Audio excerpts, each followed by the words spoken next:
Hey there, thanks for joining me. Today we're going to be talking about GLP-1 hormone, how to boost it naturally, and how to safely wean off GLP-1 medication if that is something that you want to do or has been, on your radar, like you're on a GLP-1 medication, which I just want to say I'm not completely against, but I think that there's a lot of people who are on them, but they don't have any sort of long-term plan. So how can you wean off a GLP-1? What does it do? What is it? We're going to be deep diving into all of those things today. And thanks for joining me live. And this recording will also be on Optimal Metabolism, my podcast next week Tuesday, if you can't stick around. But feel free, if you're here live and you have any questions, feel free to pop them in the chat. I will get to those at the end. But this episode might feel like a little bit of a mini training on GLP-1, but I want to go over, because this hormone obviously gets a whole lot of attention right now. There's a ton of people wondering about GLP-1 and a lot of people on GLP-1 medications. But what I want to point out about the GLP-1 medications, and again, I'm not completely anti, I'm not completely for, I think that they really need to be in a case by case, looking at the person case by case. But like I said, there's not a lot of planning for coming off these medications once you are on them. So we want to differentiate and know that there's a natural GLP-1 hormone in our body, and it's mostly made by the L cells in the small intestine. So that's important to know. It's made in the gut. There is some GLP-1 that is made in the brain as well. But one thing that's really interesting about GLP-1, so when hormones are secreted or released, they don't stay in the body forever, right? That wouldn't be a good thing. It wouldn't be good for your body to secrete insulin and it take hours and hours for that insulin to, attach to the receptor or do what it needs to do, because hormones are basically, messengers for our body. And they do certain things. They have purpose in the body. And GLP-1 hormone is mainly secreted in the L cells in the small intestine, like I said, and in the bowel. But its purpose is to decrease appetite, decrease cravings, kind of, give you that satiety feeling. It also slows down the transport of food out of the stomach and into the intestine, which is important because you feel fuller longer. It also helps with insulin sensitivity and, your body absorbing nutrients, because it's one thing to eat food, but we want to actually absorb those and let those foods give us energy, right? So GLP-1 is a really important hormone. And another thing to be aware of is that GLP-1 hormone has a really short half-life. It's like, I could be wrong on this, but it's like 4 to 5 minutes. So that's important to know because it doesn't stick around a whole long time. And so some of these GLP-1 medications are actually working on the receptor site, or they're working on the enzyme that is breaking down that GLP-1 hormone so it can extend its activity for a little bit longer. So that's kind of what we're going to talk about today, and how we can extend that activity naturally. And what decreases GLP-1, because if you can avoid doing the things that decrease your GLP-1 and do the things that naturally increase your GLP-1 activity, you're going to feel a whole lot better. Cravings are going to be a whole lot better. You're going to feel fuller longer. And maybe you can either, wean off your GLP-1 medication, or you can avoid using one altogether. And like I said, I really think it's a case by case. Like I'm not saying like nobody should use a GLP-1 medication. I just think that in a lot of circumstances, we could address a lot of this with lifestyle and avoid paying $1,000 plus for a peptide that we might not need. And like I said, to have a plan to come off of it once you're ready. That's super, super important. So let's look at what depletes your natural GLP-1 hormone. And when we look at the last 50 to 70 years, it is no wonder we're in such a jam when it comes to this hormone, and why, there's a miscommunication. It might not, the activity might not be extended as long as it used to, because when you look at it, so these are the things that decrease its activity: not eating protein, eating ultra processed food. It just messes up the communication of GLP-1 and the extension and whether or not it is secreted. So taking out protein from the diet, taking out fiber from the diet. So going to the grocery store, 80% of our food is ultra processed. It's had that fiber, that soluble natural fiber that's found naturally in food and produce, not so much meat and dairy, but produce, grains, that sort of thing. It's been stripped out. So we just don't have the soluble fiber in our food that we used to have. And I have just found, I've been a dietitian for 25 years, even people who really want to increase their fiber intake and try to hit that 30 to 40. I don't think people should get so keyed in on like 30 to 40 grams of fiber every single day. It can be a really huge challenge. But for people who are really trying to optimize their diet and make that a priority, it can get challenging. And protein out of the diet can as well, not eating enough healthy fat. So when you look at the last 50 years, unfortunately, we've been told to not eat meat, not eat dairy, stay away from those foods. Eating produce, eating fresh fruits and vegetables, that has been a great message.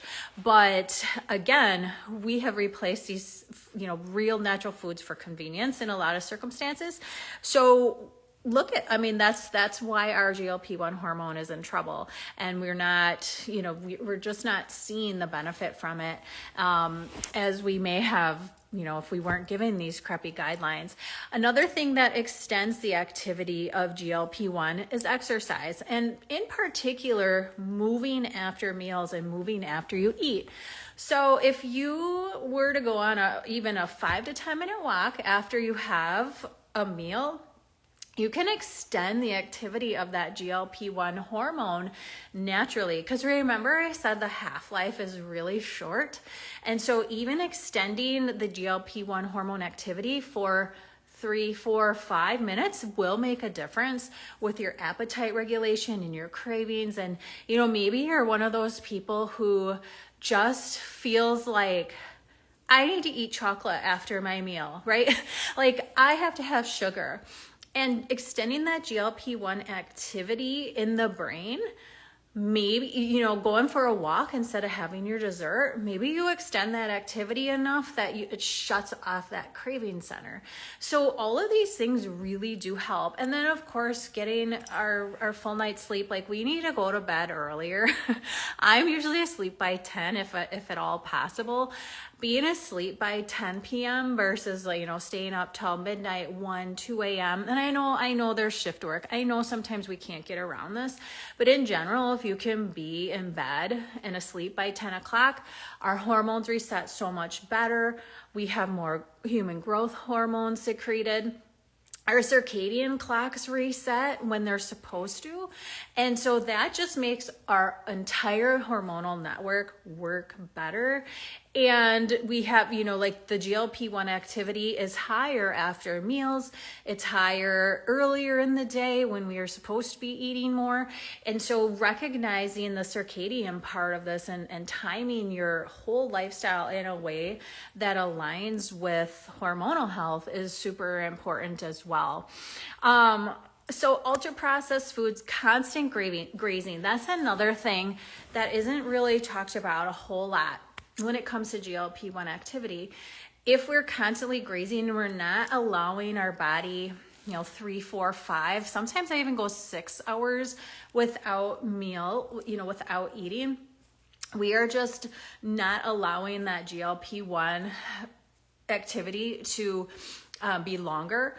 And leptin is another hormone that works very closely. Leptin and ghrelin work very closely with GLP-1.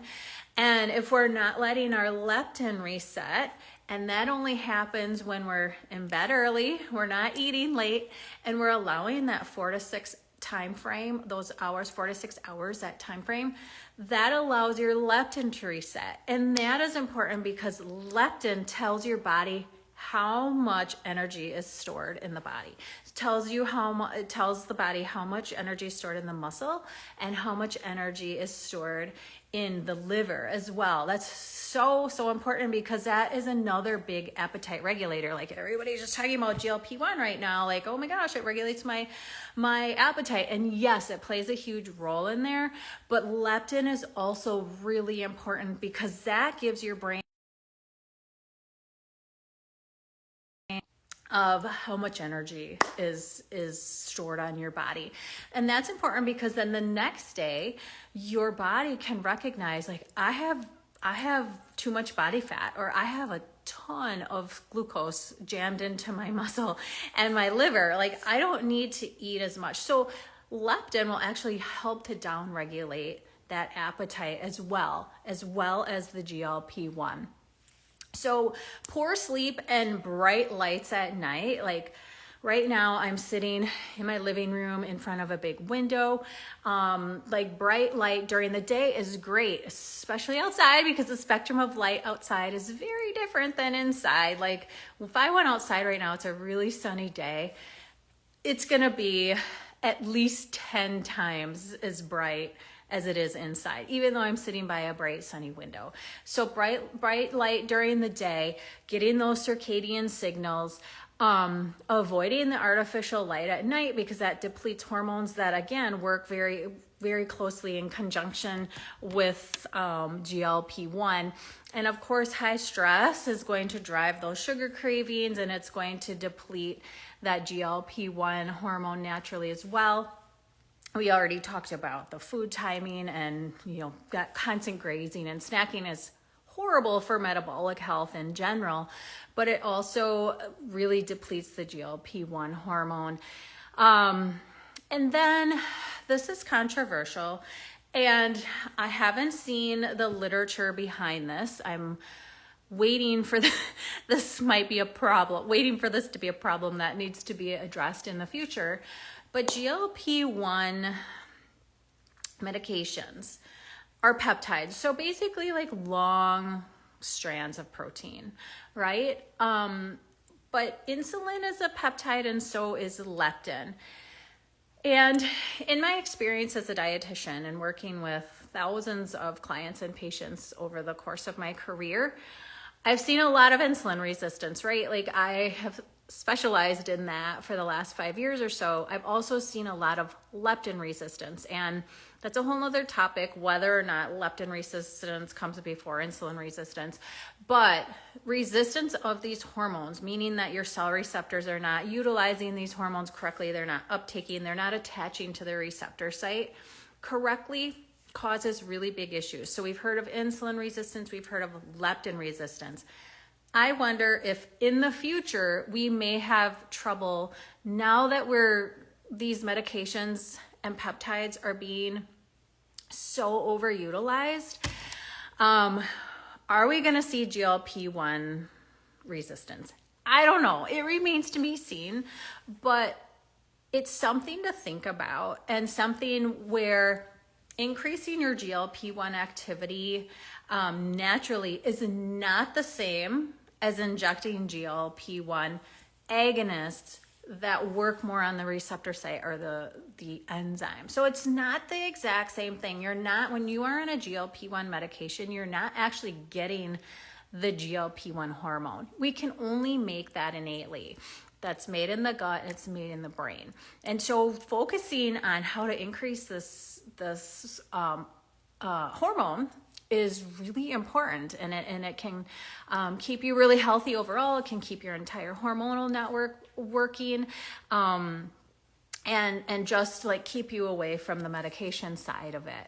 And I get it. Like I have many friends, many family members who are on GLP-1 doing really great, not seeing, they're microdosing maybe. They're not seeing the side effects that maybe some people are seeing.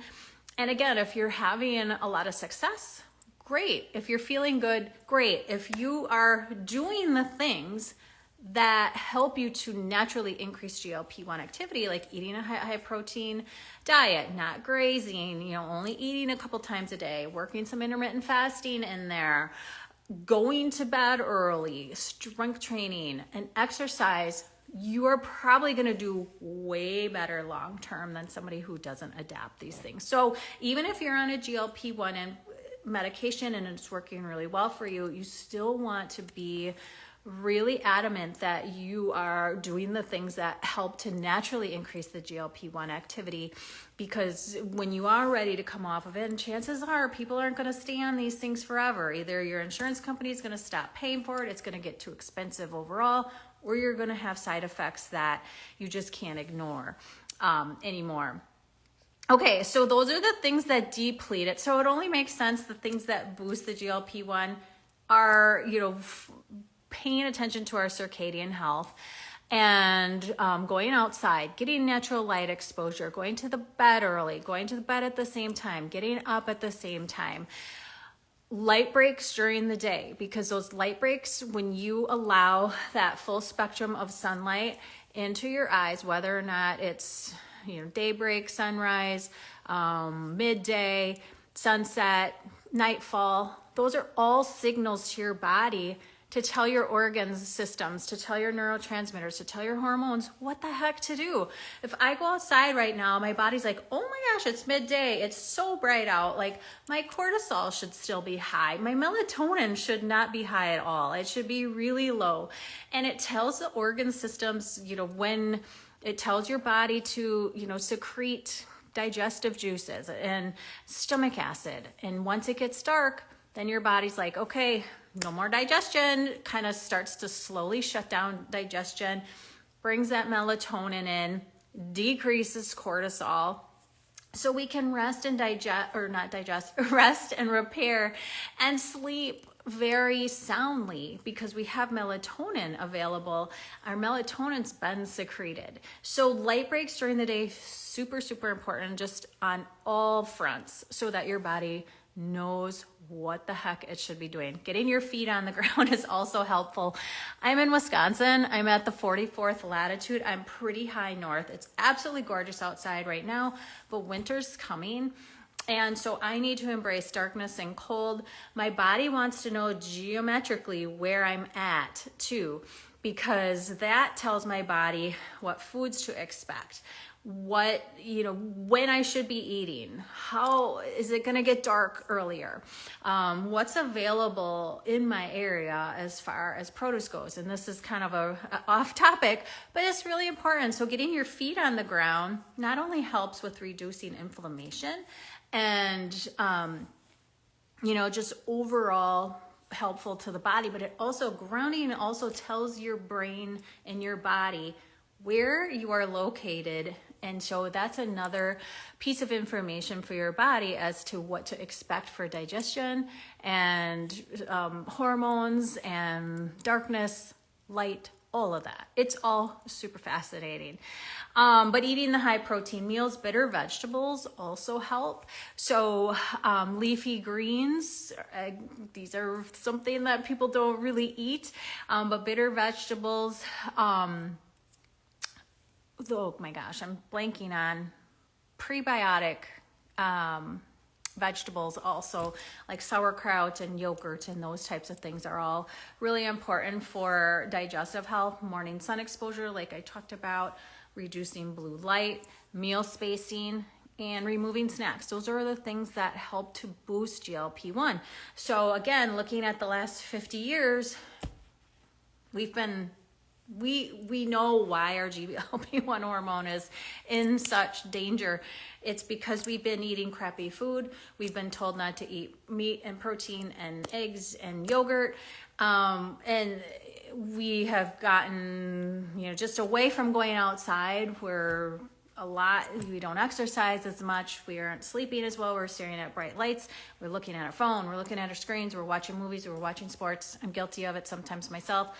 I definitely use my blue light blocking glasses at night, but you can see why our hormones in general are so disruptive. So many of you know, if you've been following me for a while, I discovered the Feel Great system a couple months ago, and it's just 2 products, Unimate and Balance. And why I even bring these up is because, again, people who don't want to be on GLP-1 medication anymore, it's getting too expensive. They're having side effects. They've, maybe lost 30, 40 pounds, but you're like, I can't afford this anymore. This is a natural system that can really help bridge the gap from you being on a GLP-1, like higher dose, and not being on anything.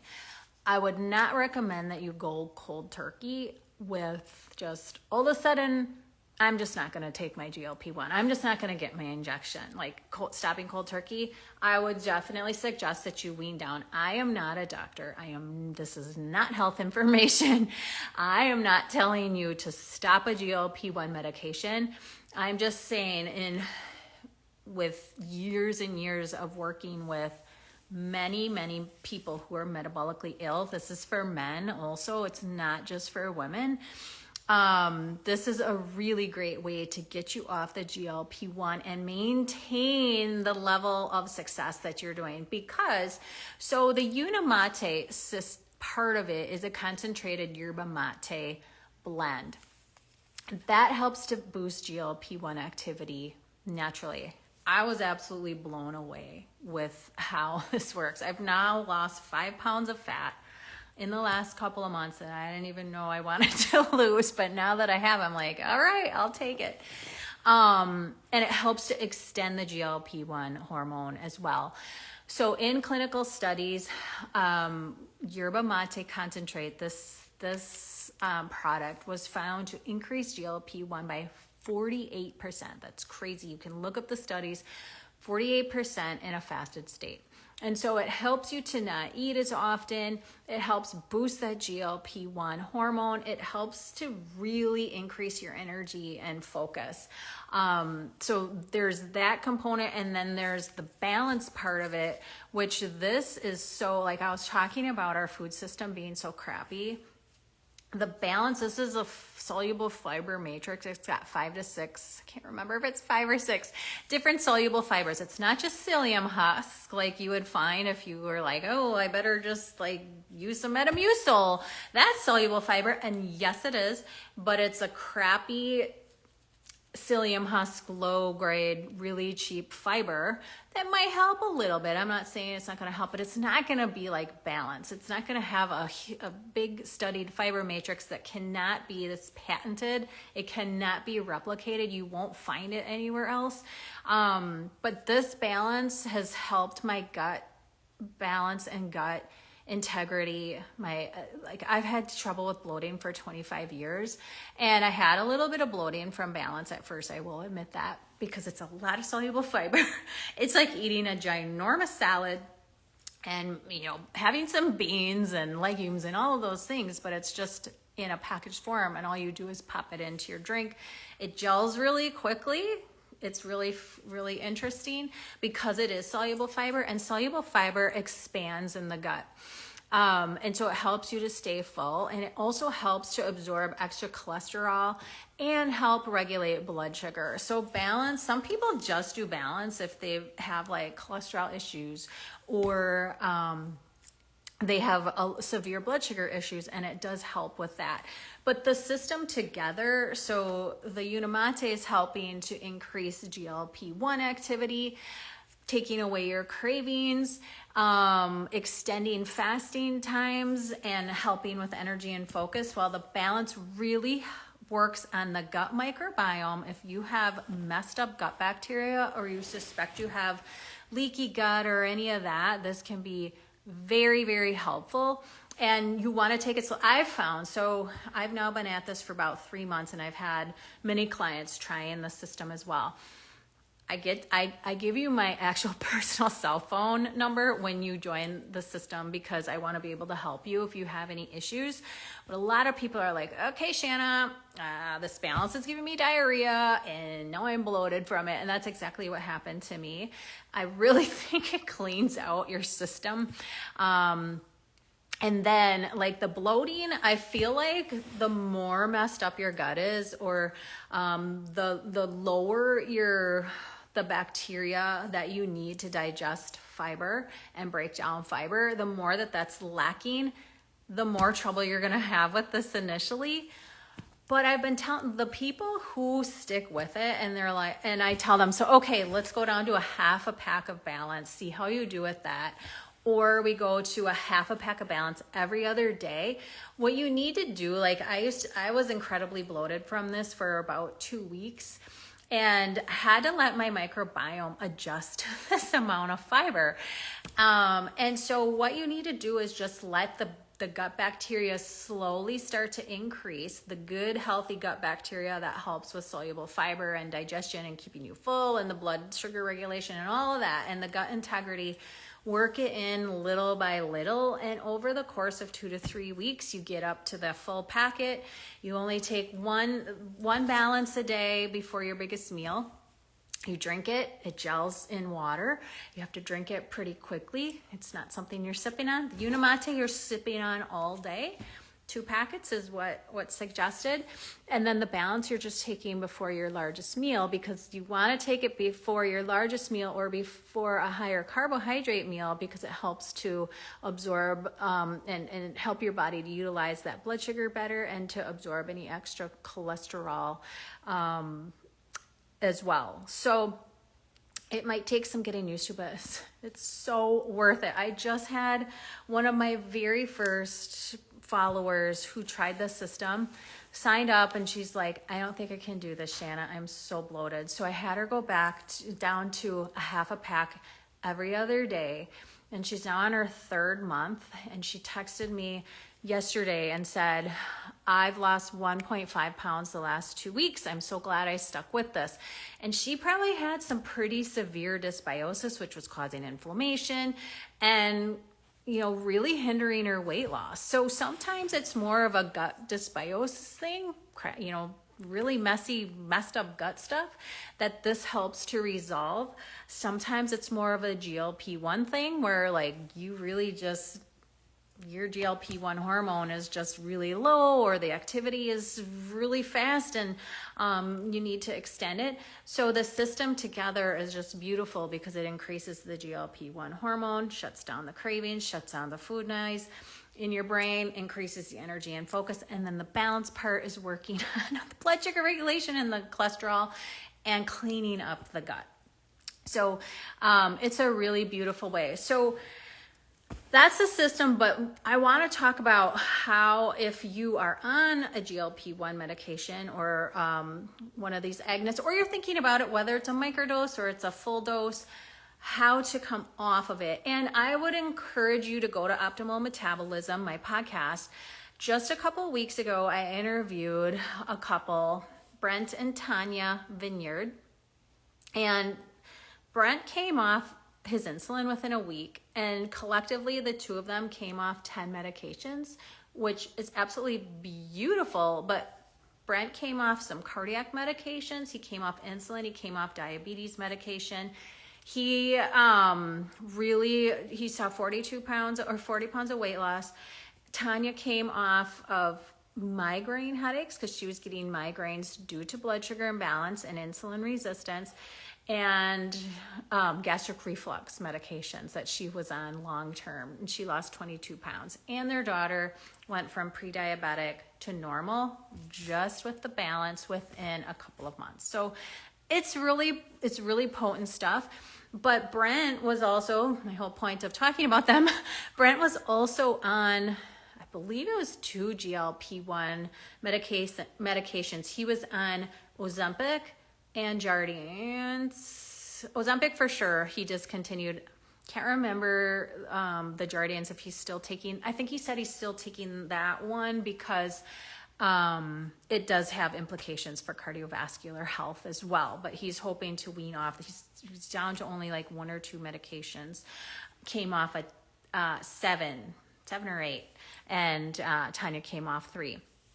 But as far as going off of the GLP-1, if that's your long-term goal, this system has helped people to maintain their success. And again, I would not say, just stop your GLP-1 and start the Feel Great all in one day. I know that there have been people who have done that, but what I would do, again, this is my recommendation. I'm not a doctor, but being in the science calls that are provided by the company who makes Feel Great, what is suggested is to cut your GLP-1 dosage in half. And this is done under the direction of your provider that you got your GLP-1 medication from.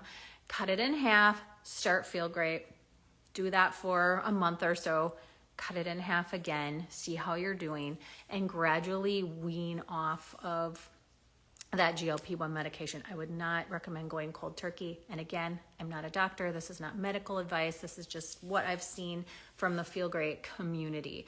Definitely need to work with your provider on that. But honestly, I'm going to go and see if there's any question. But I did want to let you know that from October 15th to October 31st, I'm doing a really special promotion.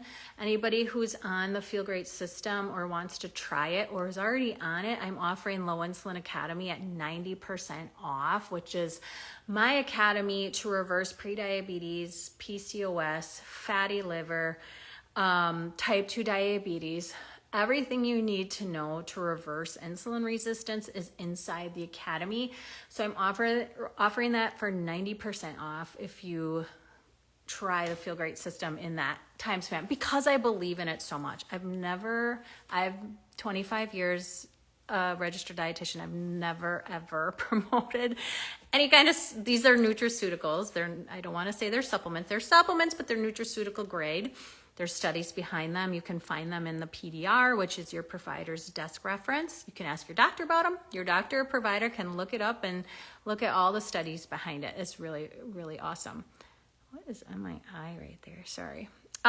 Okay, I know there is a couple of questions that I want to go back to. Okay. Question. Can you help me with diabetes? I just got diagnosed with diabetes. I do have thyroid. I'm 33 years old. Some tips for inflammation. Yeah, all the things that I just talked about. So go back and listen to this live. All the things that I talked about that help to increase that GLP-1 hormone naturally. Really simple things. Eating only a couple of square high protein, high fiber meals a day. Walking after you eat, not snacking, not eating late at night, getting out of the screens and the bright light at night. Your lighting environment plays a role in how you're going to absorb and utilize glucose and insulin. So definitely circadian rhythm comes into play here. And then of course the Feel Great system can be very, very helpful for prediabetes and type 2 diabetes, especially if you are struggling with appetite regulation and cravings and those sorts of things. Because a lot of times people are like, okay, great, Shanna, all those things sound great. I only want to eat a couple times a day. I'm really trying. I want to be more active. But it's like life gets in the way, or you're so sick that you just walking after meals is a real challenge. Or, eating only a couple times a day is really hard because your hormones are so messed up and you have insulin resistance. So the Feel Great just helps you to bridge the gap from where you are now to where you want to be as far as lifestyle goes. And I get it. I know my GLP-1, leptin, insulin, it was all messed up for a long time. And I ignored, natural signals. I went outside a lot, but I didn't really, take into account circadian health. And I should say you can comment Feel Great, the 2 words Feel Great, on this to get more information, or just go to any of my posts or any of my stories and comment the words "feel great," and information will pop up. I have both, when you comment those things, I have both an implementation guide for you to get started, and then I do have ordering information as well. It comes down to about $5 a day to use the system, which in terms of medications and what it's going to save you on medications, what it's going to save you because you're not eating as often, it's like a cup of coffee, right? Like an expensive cup of coffee. So most people can find it in their budget to at least give it a try. And there's the money back guarantee. If it doesn't work for you, you get your money back after 90 days. Okay, let me just see. I thought I saw another question in here, but yes, we can definitely. Okay, so one more question. I talked about this a little bit already, but does intermittent fasting help with insulin resistance? Absolutely. The less you eat, the less you're going to provoke an insulin response, right? Definitely certain foods provoke a bigger insulin response than others, specifically carbohydrates, sugar. Those provoke the biggest insulin response. So if you know you have severe insulin resistance, and again, this is all covered in Low Insulin Academy. So from October 15th to the 31st, you can get Low Insulin Academy for 90% off. So it makes your cost about $30 for my academy that used to sell for $667. Get it for $30. Listen to all of the education that I provide there. Couple that with the Feel Great system, and you're going to reverse that insulin resistance. Sometimes it takes people longer than others when they have severe insulin resistance, but intermittent fasting, only eating a couple times a day, helps to bring the insulin levels down overall, but also helps you to bring those insulin levels down in between meals. That's really important because we don't want to be stimulating our insulin all day. We only want to be stimulating our insulin a couple times a day. And insulin hormone, we would die without. I don't want you to think like, oh gosh, insulin's this terrible hormone. Absolutely not. Like, we would die without it. And people with type 1 diabetes do have to use an outside source, like they have to inject insulin, right? So it's a very important hormone. But when we eat all the time, when we eat a high carb diet, when we eat a lot of processed foods, when we don't move enough, when we sit indoors and don't go outside, all of these things can really compound insulin resistance, and all of a sudden we have issues with our blood sugar. And by the time you have blood sugar dysregulation, you've probably been insulin resistant for years to decades, because elevated insulin shows up before elevated glucose shows up, because your body's going to secrete insulin in response to high blood sugar. So if you have high blood sugar, you're going to secrete the insulin to try to bring that down. Your body wants to very tightly regulate blood sugar. But over the course of time, if you are eating high carb foods, processed foods, eating all the time, snacking, even if you're eating healthy foods but you're snacking all the time and you're not moving, as I talked about, insulin resistance tends to be a problem at some point. So intermittent fasting, yes, I've written a whole book on this. It's called Fast to Heal. If you want to look that up, you can get it on Amazon for $16. That will explain intermittent fasting to you. But yeah, taking away the times, how often you stimulate that insulin is definitely helpful. And I would, it is recommended that you fast at least 16 hours on the Feel Great system. I do my fasting in the late afternoon and evening.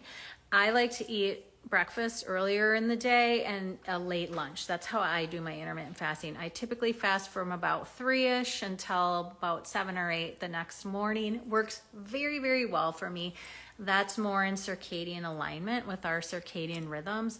Works very well with using the Feel Great, making my meals high protein.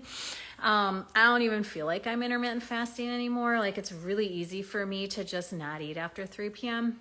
But it took a little bit of time to get used to that. I used to fast through breakfast every single day, wait till 11, 12, 1 o'clock to eat.